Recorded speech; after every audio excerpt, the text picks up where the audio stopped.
Bueno, ya ven que hoy vengo de noche. No es muy tarde, son las 9 y algo, pero ya está oscuro.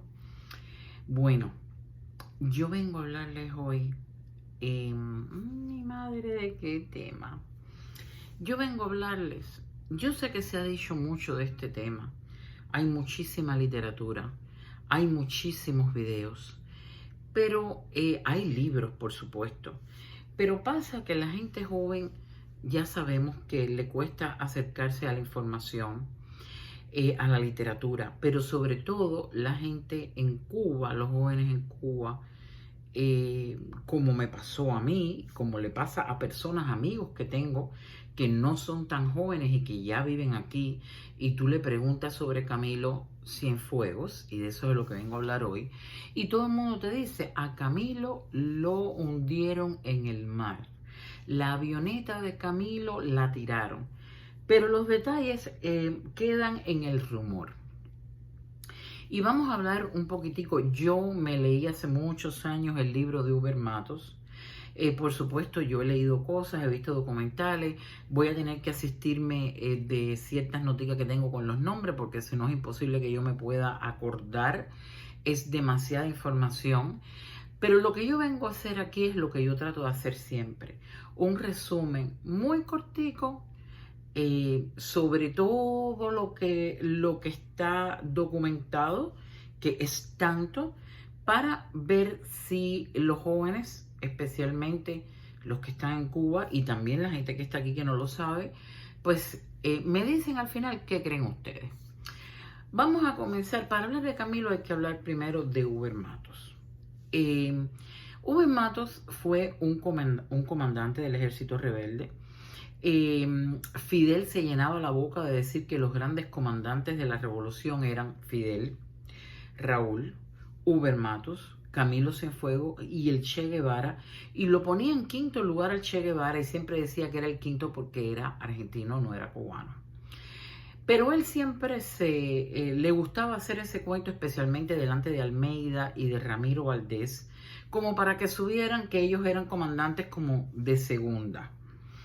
Ramiro Valdés, que ustedes han oído hablar muchísimo de él y del cual varias personas a las que yo he oído en diferentes entrevistas siempre han dicho que era un individuo valiente en la guerra, en la Sierra Maestra, pero que era un tipo de muy pocas luces, que no tenía capacidad política y que por eso siempre ha sido el hombre siniestro, el que ha apretado el gatillo siempre lo apretaba a nombre de Fidel Castro, pero nunca llegó a nada más. Entonces, ¿qué pasa con Uber Matos? Uber Matos es el jefe militar de Camagüey. Y ya vieron qué número le daba Fidel como comandante de la revolución o del ejército rebelde. Uber Matos, muy tempranito, en julio del 59, Uber Matos se da cuenta que no le gusta el rumbo que Fidel está cogiendo. Él creía que Fidel era un demócrata como se había pintado, y él se da cuenta que Fidel está convirtiéndose en un marxista. Pero lo que crea la explosión que hace que Uber Matos no quiera seguir en el carro de la revolución con Fidel es que Fidel cambia al entonces presidente de Cuba, también nombrado por ellos, el señor Urrutia, por Dorticós, que era Osvaldo Dorticós, que era un fiel aliado y seguidor de Fidel Castro. Urrutia, que si bien había estado en contra de Machado, había estado en contra de Batista y llegó con el programa de la revolución, no era marxista, y le pasó con Fidel lo que le pasó a tanta gente que al principio de la revolución, periodistas, comandantes, capitanes, gente que lo apoyó en la revolución y que no siguió con él cuando él se convirtió a marxista, a comunista. Entonces Fidel escoge a Osvaldo Dorticós y eso a Uber Matos fue la piedra que le rompió, fue el detonante. Y Uber Matos en julio del 59 viaja a La Habana, se entrevista con Fidel en el Habana Libre y le dice, se acabó, yo me bajo del carro de la revolución, no quiero seguir más.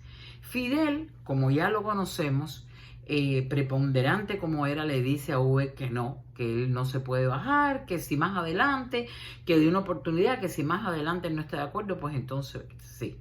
Uber regresa a Camagüey y tan cercano como en el mes de octubre, Fidel no iba a permitir que un comandante se retirara y que quedara en las noticias, sobre todo para el pueblo cubano, que había un comandante disidente. Pues le dice a Uber, tú no vas a renunciar, y lo deja que regrese en julio. Pero en octubre crea una cabecita de playa y dice que Uber está haciendo una rebelión en Camagüey, que hay un levantamiento, que Uber está emancipando a todo el frente de Camagüey en contra de la revolución. Y ese es el bururú barará que Fidel Castro crea para poder quitarse a Uber de arriba. El 19 de octubre él manda a Camilo, le dice, Camilo, tú tienes que ir a apresar a Uber. Aquí es donde empieza el complot, la conspiración, donde empiezan los rumores, donde empieza la historia de Camilo Cienfuegos. Él manda a Camilo a apresar a Uber, que supuestamente está alzado en Camagüey, y que se supone que cuando Camilo llegue, los mismos capitanes y militares que Uber comandaba, pues iban a formarse allí una balacera donde iba probablemente a Camilo Cienfuegos morir, y Uber iba a tener todavía sobre sus hombros una razón más para lo que pasó después, que lo querían fusilar. ¿Qué sucede? Que Camilo llega a Camagüey el día 19 de octubre. Uber, muy inteligentemente, ya había estado escuchando por la radio que Fidel está hablando de que hay una sublevación en Camagüey, y Uber le dice a sus hombres más cercanos, esto me huele mal, Fidel me quiere sacar del medio y esto es para fusilarme, para apresarme, etcétera, etcétera. De hecho, hay uno de los capitanes de Uber Matos, que yo no recuerdo su nombre, pero le ofrece, comandante, váyase porque lo van a fusilar, y Uber dice que no se va, que no abandona. Bueno, llega Camilo, y cuando Camilo llega a apresar a Uber, Uber muy inteligentemente le dice a sus capitanes, no quiero bronca, no quiero lío, que Camilo llega, Uber se sienta, le explica, aquí no hay sublevación ninguna, aquí no está pasando nada, simplemente esta revolución es marxista, yo no quiero, bla, bla, bla, bla, bla, no estoy de acuerdo con Don Tico, ellos hablan, los capitanes de Uber se reúnen con Camilo, y Camilo se percata que no hay ninguna sublevación. Camilo llama a La Habana a Fidel y le dice, oye, hemos metido la pata, palabras textuales de Uber Matos, que lo he oído yo decirlo, en documentales que están en los medios. Le dice, oye, hemos metido la pata, aquí no pasa nada, Uber no está sublevado.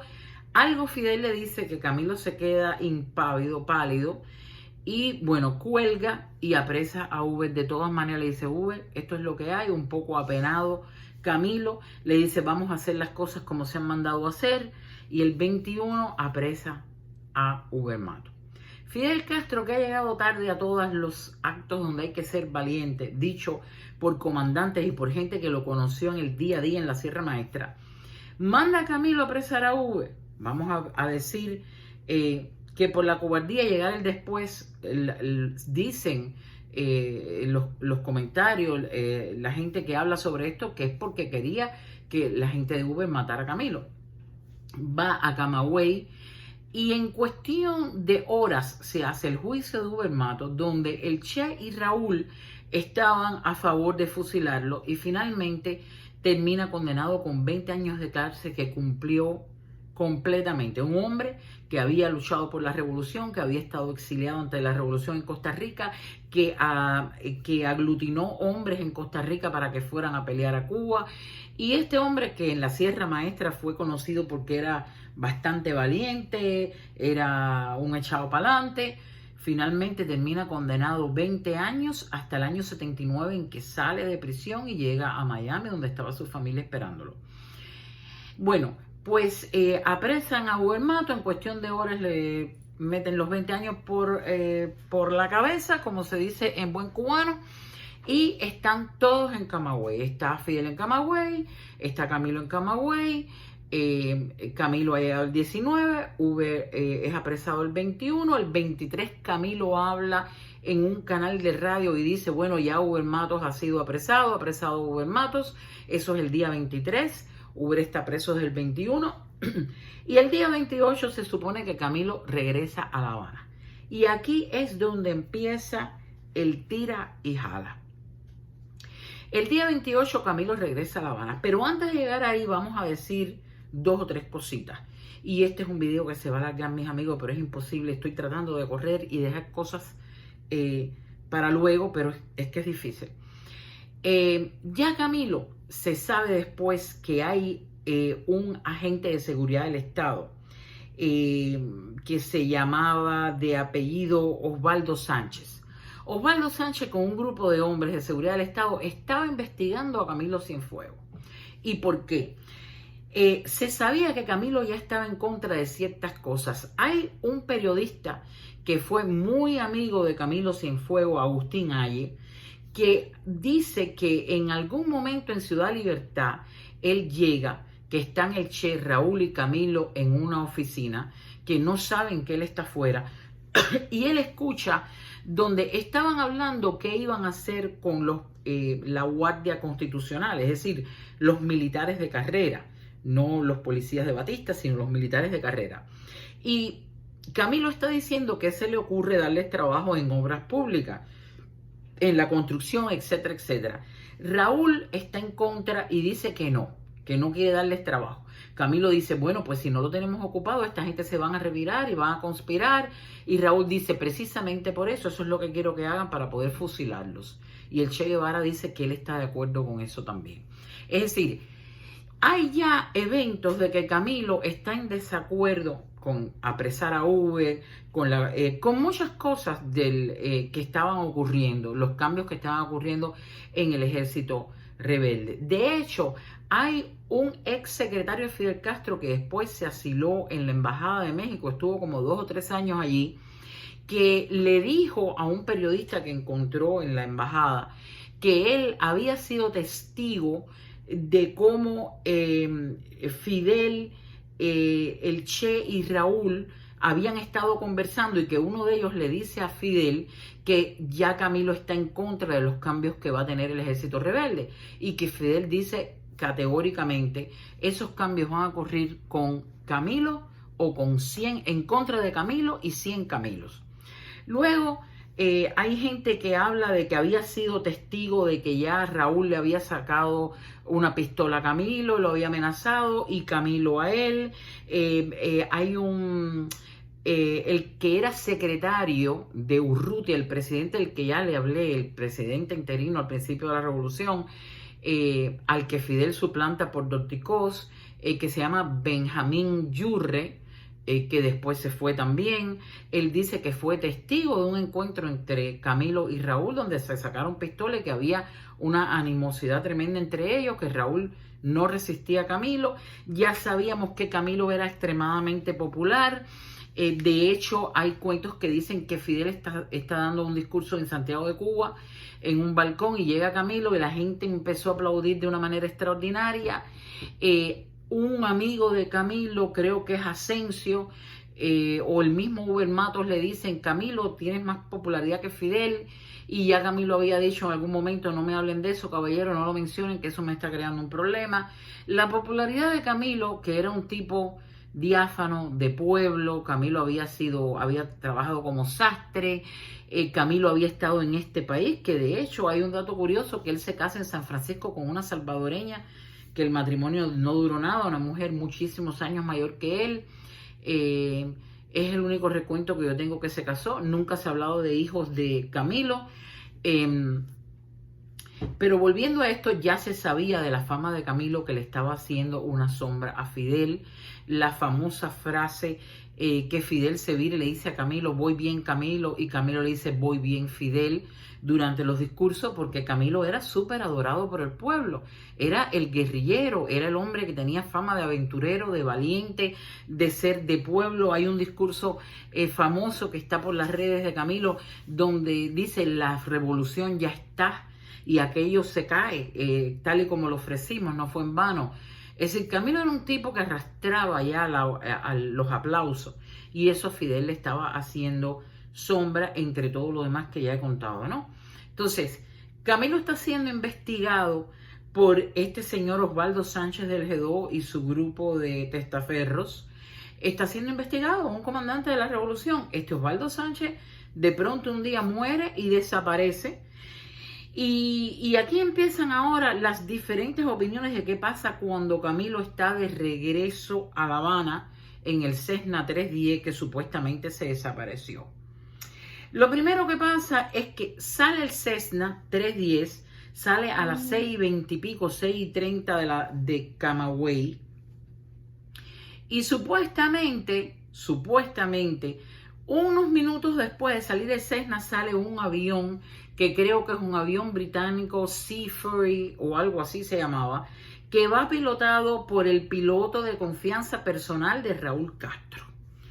Ese avión sale detrás del Cessna. Hay un dato curioso que ese avión, usted sabe que esos aviones de guerra llevan ametralladoras cargadas y hay un oficial que hace un reporte después cuando todo esto pasa de que las ametralladoras de ese Sea Fury estaban vacías. Ese oficial se desapareció en La Habana también. Tengo entendido que ese oficial unos días después de la muerte de Camilo muere en un accidente de tránsito en la Vía Blanca. Se desapareció el piloto del Sea Fury que salió detrás del Cessna de Camilo. Se desapareció el mecánico del Sea Fury. Toda esa gente se desapareció. Hay un pescador que dice que él está pescando cerca de Casilda y que él ve como un choque de aviones y una explosión con una bola de candela en el cielo. Ese pescador nunca más se oyó hablar de él. Hay un matrimonio que también son de Casilda, que el mismo Osmani Cienfuegos los va a buscar cuando dice que habían visto una especie de duelo entre dos aviones en el cielo. Osmani Cienfuegos los recoge.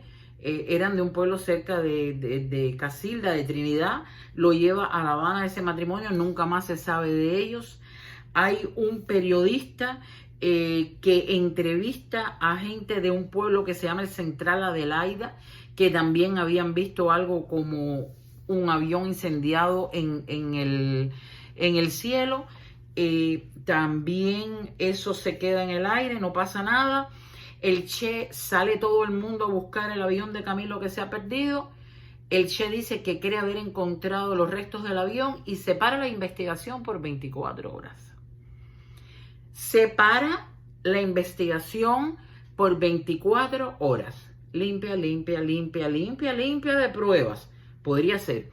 Conclusión que a las 24 horas no es el avión que estamos buscando y comienza de nuevo la búsqueda de Camilo.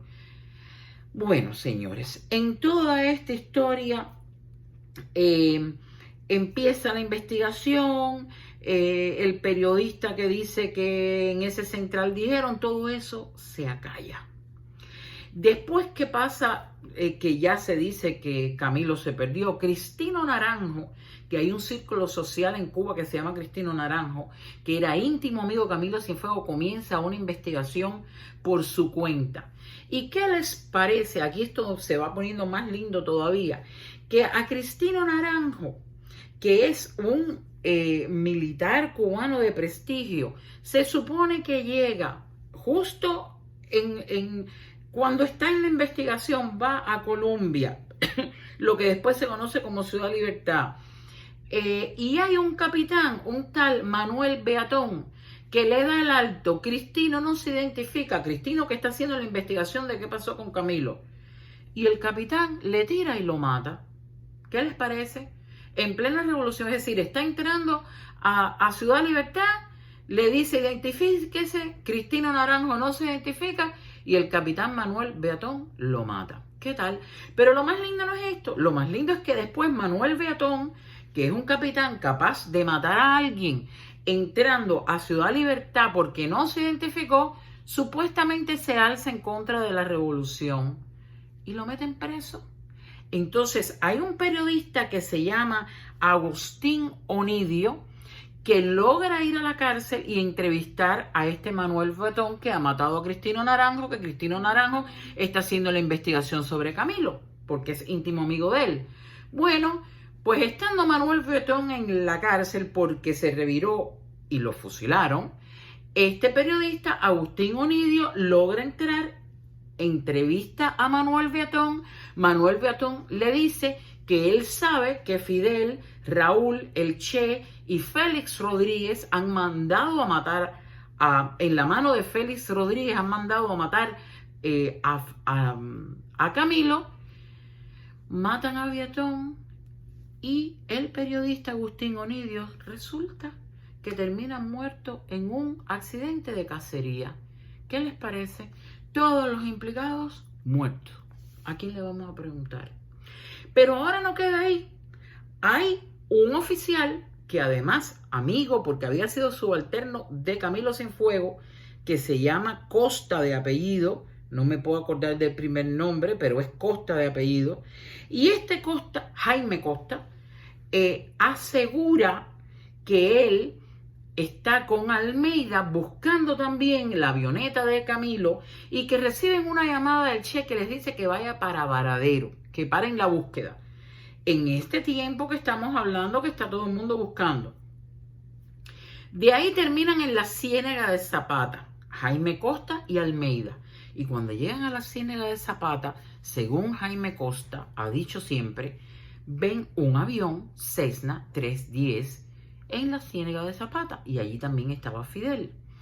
Ellos llegan, están ahí esperando, pasan la noche, sienten una discusión que se oye la voz. Costa conocía muy bien a Camilo Cienfuegos, una discusión entre Fidel y Camilo Cienfuegos muy airada, donde Fidel está diciéndole a Camilo que es traidor y Camilo se está defendiendo. Esa noche se oyen tiroteos y luego ven, Costa asegura que ve cómo arrastran cuerpos hasta la avioneta Cessna 310 que se perdió en el mar. Entonces, señores, aquí es donde la mula tumbó a Genaro. ¿Qué pasó? No lo sabemos.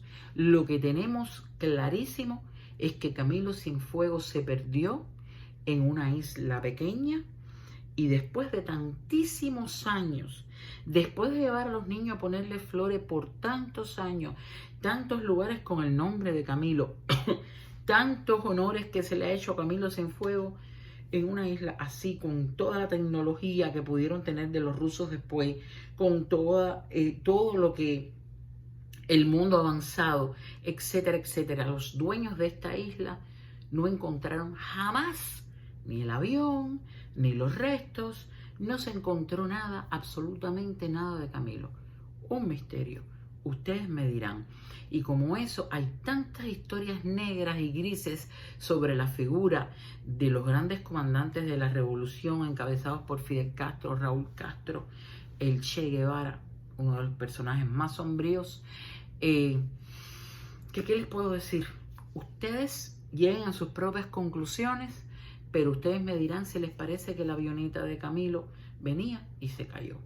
No pudieron desaparecerlo porque Ubermato no lo mató, siempre quedó y acusaron tras bambalina que habían sido los hombres de Ubermato, lo cual nunca se pudo demostrar, y Camilo sigue perdido en el mar.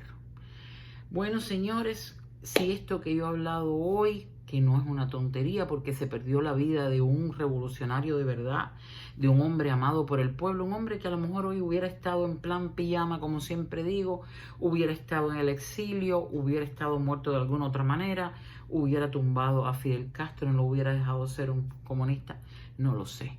El caso es que no se sabe y es uno de los grandes misterios que acuna la revolución cubana y los hombres grises y temibles de la revolución. Bueno, caballero, la peña sigue creciendo. Si quieres oír otras cosas como esta, suscríbete al canal, vuélvete loco, dale a la campanita, pásalo. Aquí estamos. Un beso, los quiero.